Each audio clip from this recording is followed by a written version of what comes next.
Olá, nono ano, aqui é a professora Tayana. Vamos iniciar mais uma aula de história, né? Na nossa primeira aula dessa semana, eu havia aí começado com vocês, na verdade, recomeçado, que esse tema nós já tínhamos iniciado nas nossas aulas presenciais, tá? Então, a gente já tinha visto aí o início sobre o tema da chamada República Velha. No livro de vocês, se quiserem pegar o livro hoje para acompanharem aí na aula, vocês podem estar fazendo aí a leitura do nosso livro. Deixa eu só colocar aqui a página. Inicia capítulo 3 na página 30, que é o chamado aí Brasil Republicano. Se vocês folhearem o nosso livro, esse capítulo 3 ele é bem extenso, porque ele vai tratar toda a temática que a gente chama na história de República Velha, tá? Que vai de 1889 até 1930, como eu já tinha pontuado na nossa aula aí, dessa primeira aula dessa semana, tá? Então, o que foi que nós vimos? Vamos só recapitular e aí eu vou prosseguir do ponto onde nós paramos. Lembrar que a República Velha, ela está dividida em duas fases, né? Vocês lembram disso aí? A chamada República da Espada e logo depois vai vir a chamada República das Oligarquias ou República Oligárquica. Tá? Então, lembrem-se, esse período, República Velha, está dividido nesses dois momentos. O que caracteriza a República da Espada? Vamos só relembrar rapidinho os pontos que nós vimos. Esse período, os nossos primeiros presidentes, eles foram militares. Lembrar que República da Espada faz referência à indumentária utilizada pelos militares. Inicialmente, o primeiro governo vai buscar apagar todos os vestígios da antiga família imperial, do antigo regime, que era o regime imperial, então alterando aí antigas instituições, né, e realmente consolidando o ideal republicano, certo? A gente vai ter aí um dos principais características desse momento vai ser a criação da Constituição de 1891, a primeira Constituição da República do Brasil, que determinava aí que seria uma república representativa, federalista, presidencialista, inspirada no modelo da Constituição norte-americana. A gente vai ter a criação do executivo, legislativo e judiciário. Na verdade, eles já existiam, porém no Império tinha-se um quarto poder, que era o poder moderador, que vai deixar de existir.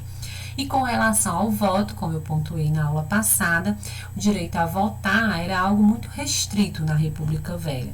O voto era aberto, não era secreto, como nós temos hoje, né, o que facilitava muito a compra de votos, a manipulação, e só tinha direito a votar homens maiores de 21 anos e alfabetizados, o que realmente vamos dizer, excluía grande parte da população brasileira, já que nós tínhamos aí, no início da República, um alto índice de pessoas que não tinham acesso à educação.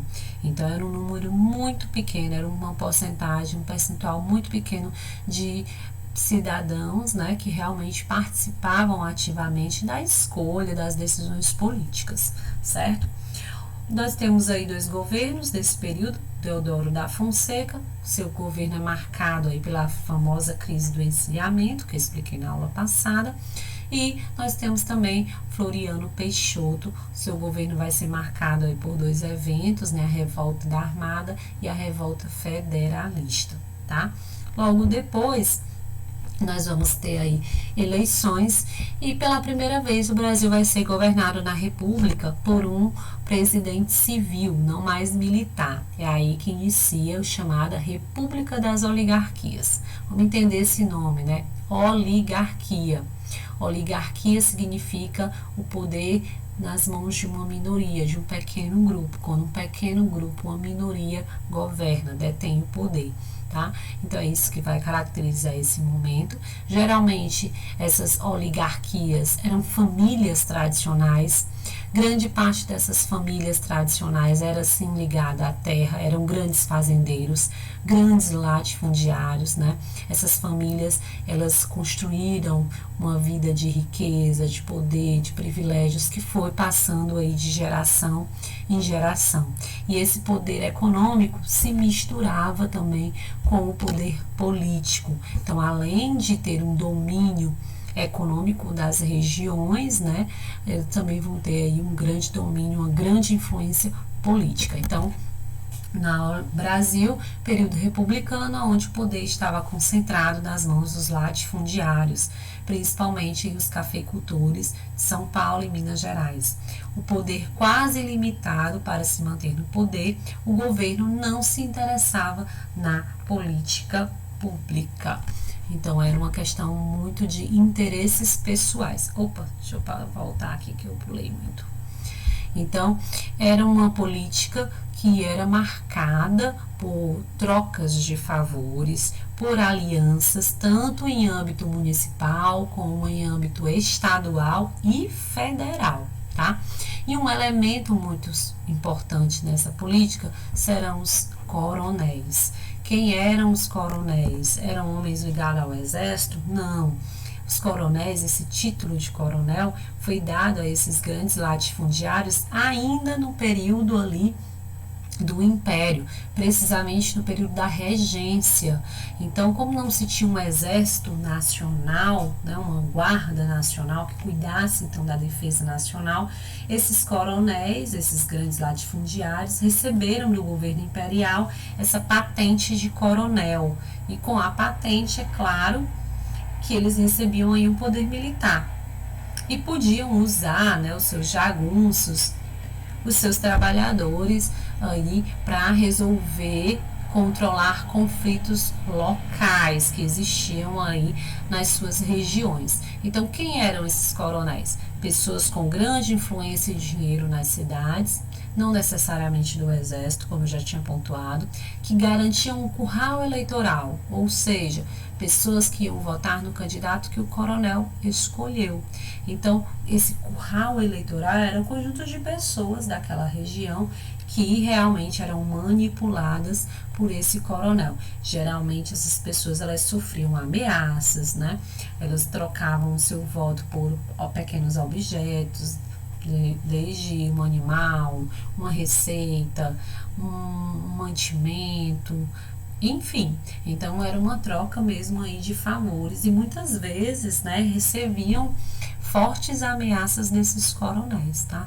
Então, como o voto era aberto, não era secreto, isso facilitava muito esse controle, essa manipulação no sistema eleitoral. Então, muitas vezes o coronel ele manipulava, né? Muitas vezes esse coronel ele era candidato a uma prefeitura, ele era o candidato a vereador. Se ele não fosse o candidato, o seu filho era, ou um sobrinho seu, um afiliado político, né? E se a gente for fazer uma análise, isso ainda é muito presente na política brasileira. Ah, fulano recebeu apoio de tal político, né? Fulano é o meu padrinho político. Então isso vem muito dos resquícios aí da chamada República das Oligarquias, tá? E outro ponto importante é o chamado clientelismo. Clientelismo vem de cliente. Esse grupo, ele era realmente uma clientela desse coronel que trocava aí o seu voto por inúmeros favores, tá? E outro ponto super importante, coloquei para vocês, era o chamado voto de cabresto. O que é o cabresto? É aquele que se coloca no animal, né? No cavalo. O cavalo vai na direção que a pessoa está determinando por conta do cabresto. Então, ele é manipulado. Então, muitas vezes as pessoas eram intimidadas, né, sob a ameaça mesmo, violência, a votar, a seguir aquela linha política que era determinada por esse coronel. Então, toda essa estrutura ela era marcada por isso mesmo, por fraudes eleitorais, aonde era muito comum, por exemplo, aparecer na lista de votantes de uma cidade nome de crianças, nome de pessoas que já haviam falecido, né? Algumas pessoas até votavam mais de uma vez. Muitas vezes as urnas, elas sofriam fraudes mesmo, as urnas, elas eram abertas, né? As urnas no caminho de uma cidade para outra eram fraudadas, tá? Então era muito comum, era algo muito corriqueiro essas fraudes eleitorais. Existiam aí a chamada Comissão Verificadora de Poderes, que era uma espécie de um órgão para tentar fiscalizar, mas na verdade esse órgão favorecia os poderes locais, né? Muitas vezes eles manipulavam ali, conseguiam manipular o sistema eleitoral, muitas vezes anulavam votos da oposição, não reconheciam alguns votantes, se isso fosse interferir na votação. Então essa comissão verificadora, na verdade, ela existia para eliminar a oposição e garantir a perpetuação desses tradicionais coronéis no poder, tá? Então isso era o que marcava aí o sistema político e eleitoral dessa chamada República das Oligarquias. Outro ponto super importante que vai marcar esse período é a chamada política café com leite, onde a gente vai ter uma certa aliança mesmo política entre essas duas grandes oligarquias, a oligarquia paulistana e a oligarquia mineira, tá? Então, fazia-se uma relação de apoio eleitoral, se em um determinado ano se elegia um candidato paulistano, nas próximas eleições seria um candidato mineiro, e dessa maneira essas duas oligarquias se revezavam aí no poder, mesmo que tivesse uma certa discordância aí entre eles, tá? São Paulo representava aí o café, a produção cafeira, Minas Gerais, a produção de leite, tá? Eram os grandes estados, os estados aí mais ricos do território nacional. Então, o objetivo dessa política era esse revezamento entre essas duas oligarquias, e dessa maneira eles conservavam aí o poder na região central. Ah, Tayana, por que era importante preservar o poder nessas regiões centrais? Porque quanto mais poder se tinha, mais dinheiro se tinha, mais verbas se tinham, e eles podiam destinar essas verbas para as terras, o estado na qual eles pertenciam, e dessa maneira eles favoreciam a eles mesmos, né? Um ponto importante aí, né, o Prudente de Moraes, como eu disse para vocês, vai ser o nosso primeiro presidente civil, ele é o primeiro presidente a dar início a essa República das Oligarquias, tá? Ele vai ter um governo um pouco conturbado, vai encontrar aí um grande desafio, que vai ser a Guerra de Canudos. Próxima aula a gente vai falar um pouco sobre essas revoltas, essas primeiras revoltas que vão marcar aí a República Velha. A gente vai ter no governo do Campos Salles a consolidação do curral eleitoral, do coronelismo, com a chamada política dos governadores, que era uma aliança entre o poder central, no caso o presidente, e os órgãos estaduais e municipais, tá? Governadores e prefeitos. Então, prefeitos e governadores garantiam o apoio e a eleição desse governante ao cargo de presidente, e em contrapartida, se esse candidato vencesse, quando ele vencia e chegava ao poder, ele retribuía aí com o apoio político, com o envio de verbas, tanto para os estados como para essas prefeituras. Então, era uma troca mesmo de apoio político por verbas públicas. Então, eu te apoio, eu ajudo a te eleger, e quando você chegar ao poder, você me retribui, facilitando aí o envio de verbas, diminuindo fiscalização, dando prioridade às minhas questões políticas, às minhas questões de governabilidade. Então, vai ser essa troca aí entre eles. Então, uma aliança entre o presidente e o poder central e os poderes estaduais. Então, isso vai se consolidar logo aí no governo de Campos Salles. Gente, a gente falou aí bem sobre a questão política, sistema eleitoral. Vamos agora para a questão da economia da República Velha, que é algo bem fácil, tá? Então, botei para vocês a economia republicana café. Isso mesmo, o café ele vai ser realmente o principal produto da pauta de exportação dessa República Velha. Inclusive no livro de vocês vão encontrar aí tabelas bem legais falando sobre a crescente do índice de exportação do café, tá?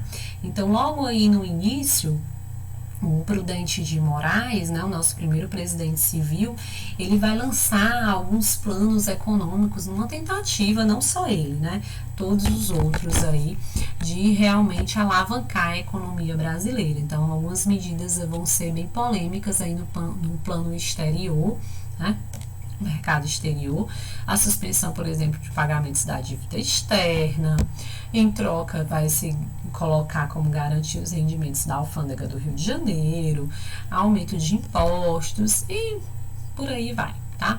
E no plano interno, né, esse compromisso de controlar, combater a inflação, o preço dos alimentos, vai tentar uma valorização da moeda nacional, redução de despesas, aumento de taxas e por aí vai.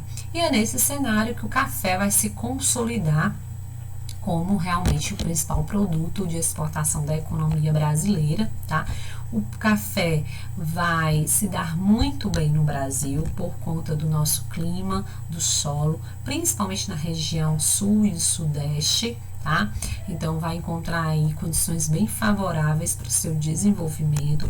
Rapidamente essa planta vai se expandir as suas áreas de cultivo, principalmente nas regiões de clima mais ameno, né, de clima frio. A mão de obra utilizada nesses grandes latifúndios, nessas grandes fazendas de café, vai ser inicialmente a mão de obra escrava, tá? Era a mão de obra mais barata, era um mercado também muito rico, promissor, então a mão de obra escrava vai ser amplamente utilizada na produção, no cultivo, na colheita do café. E com o passar do tempo, né, principalmente por conta aí do fim da escravidão, já na República, essa mão de obra gradativamente vai sendo substituída, a mão de obra do negro vai sendo substituída pelo imigrante europeu, tá? Nesse período, o Brasil vai receber uma grande leva realmente de imigrantes vindo da Europa, principalmente da Itália, da Alemanha, da Espanha, os países que estavam passando por problemas internos. Muitos desses europeus vão vir para o Brasil aí com a esperança de uma vida bem melhor, né? E vão encontrar aí as primeiras ofertas de trabalho nos campos de café, certo? A política na República Velha, ela vai sempre dar destaque e importância à produção cafeeira. Gente, o Brasil vai se transformar no maior exportador de café do mundo. Então, o café vai trazer muita riqueza para o Brasil, tá? Então, o governo vai ter uma preocupação muito grande em garantir cada vez mais o lucro aos cafeicultores paulistanos, não só paulistanos, né? Os cafeicultores nacionais. Lembrar que esses produtores de café, esses donos de terra, esses cafeicultores, eles ocupavam os cargos políticos e eles vão sim governar, legislar para o seu benefício. Uma dessas artimanhas políticas vai ser o chamado Convênio de Taubaté, que nada mais, nada menos do que a compra de café, de sacas de café que estavam sobrando no mercado brasileiro, numa tentativa de realmente valorizar o preço desse produto, né? Aquela questão da lei, da oferta e da procura. Quando se tem muito produto disponível, o preço tende a diminuir, a se desvalorizar.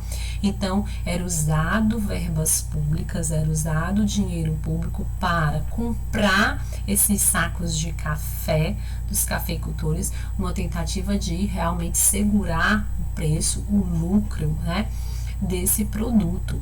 Tayana, e esse café ia para onde? Para lugar nenhum. Muitas vezes essas sacas de café que eram compradas pelo governo federal eram simplesmente queimados e armazenados. Era realmente só o uso de verbas públicas numa tentativa de segurar o lucro, né, o preço do café, o lucro desses grandes cafeicultores, tá?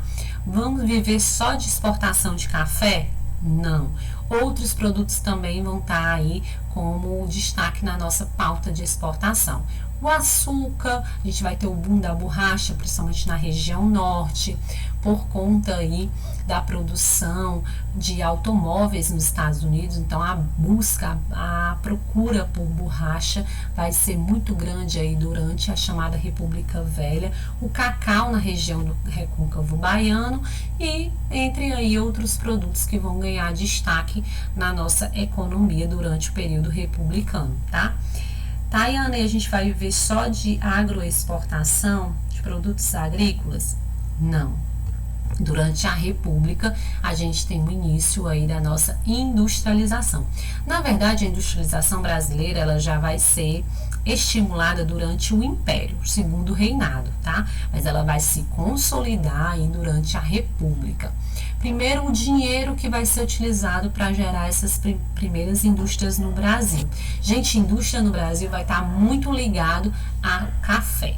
Então, o café ele gerou tanto lucro, sobrava tanto dinheiro, que esses cafeicultores, né, esses produtores de café, vão começar a utilizar esse dinheiro excedente, aplicar em outra atividade. Que atividade vai ser essa? A implantação de indústrias, tá? E junto com esse processo de industrialização, a gente também vai ter o processo de urbanização das principais capitais brasileiras. Então, a gente vai ter uma mudança, uma onda de progresso, uma onda de obras, né, de infraestrutura, tanto urbana, de transporte. Então, a gente vai ter uma série de transformações. O Brasil vai começar a viver um momento de transição de um país que tinha grandes características rurais, né, para um país mais urbano, mais moderno. Isso vai se dar durante esse processo de industrialização. As nossas primeiras indústrias, elas eram muito de bens de consumo, tá? As indústrias pesadas, de base, que são indústrias de base, indústrias que produzem máquinas para outras indústrias, produção de energia, de maquinário, enfim. Essas indústrias nós não vamos ter ainda no território nacional. As nossas primeiras indústrias eram mais de bens de consumo, de tecidos, vestuário, alimentos, era muito voltado para o consumo interno, tá? E muitos imigrantes que vão abandonando aí os campos vão começar a ser a grande mão de obra, né, os operários vão ocupar a grande mão de obra dessas indústrias, principalmente ali em São Paulo. São Paulo vai se consolidar como o grande centro industrial do Brasil. Então, as primeiras indústrias, o nosso grande boom industrial vai se dar na capital paulistana, tá? E isso vai começar a mudar a cara do Brasil, né? Os setores urbanos, classe média, o operariado, vão começar a surgir novos sujeitos históricos, né? Novos elementos dentro da nossa sociedade, principalmente por conta aí da industrialização. E algo que vai dar um impulso ainda maior à nossa indústria vai ser o período da Primeira Guerra, de 1914 a 1918, enquanto a Europa estava vivendo aí uma grande guerra, né? Esse conflito durante 4 anos, as indústrias na Europa estavam paradas e muitos produtos europeus vão deixar de vir para o Brasil, e isso vai forçar a indústria nacional a suprir esse mercado, a produzir agora os bens que antes eram importados, né, que eram trazidos da Europa. Então, por isso que a gente vai ter a substituição das importações. O Brasil vai começar mesmo a produção desses bens de consumo, como também a vender matéria-prima para outras regiões, tanto a Europa, que estava em guerra, como, né, para outros países na América. Então, esse momento aí da Primeira Guerra Mundial, a gente vai ter uma expansão muito grande de indústria no Brasil, com a abertura aí de novas indústrias, numa tentativa de ocupar esse mercado que antes era dominado pelo mercado europeu. Como a Europa estava vivendo uma guerra, então vai forçar, vamos dizer assim, o governo brasileiro a incentivar e apoiar o surgimento de novas indústrias para realmente suprir esse mercado, tá? Outro ponto importante que vai marcar aí esse período da República Velha será a participação do Brasil na Primeira Guerra, né? Falando em Primeira Guerra, a gente lembra aí a participação do Brasil. Eu já falei em sala para vocês, né? A nossa participação vai ser motivada a partir do bombardeio de alguns navios brasileiros por parte do exército alemão, fazendo com que o Brasil declarasse aí guerra chamada Tríplice Aliança. Então, o Brasil vai passar a integrar a Tríplice Entente. A nossa participação na Primeira Guerra vai ser uma participação bem tímida, apenas com a contribuição de alguns suprimentos, medicamentos, o envio de um grupo de médicos e enfermeiras, né, e uma divisão aí naval. Então, a participação do Brasil vai ser uma participação pequena e bem tímida, né, mas de importância aí na Primeira Guerra, tá? Na próxima aula, a gente vai, ainda dentro da República Velha, a gente vai ver aquelas revoltas, né, os conflitos que vão marcar tanto aí o meio do campo como no meio rural. E aí na próxima aula também vou falar como vai ficar o nosso trabalho de N2 sobre essas revoltas aí durante a República Velha, tá? Então até a nossa próxima aula. Um beijo para vocês.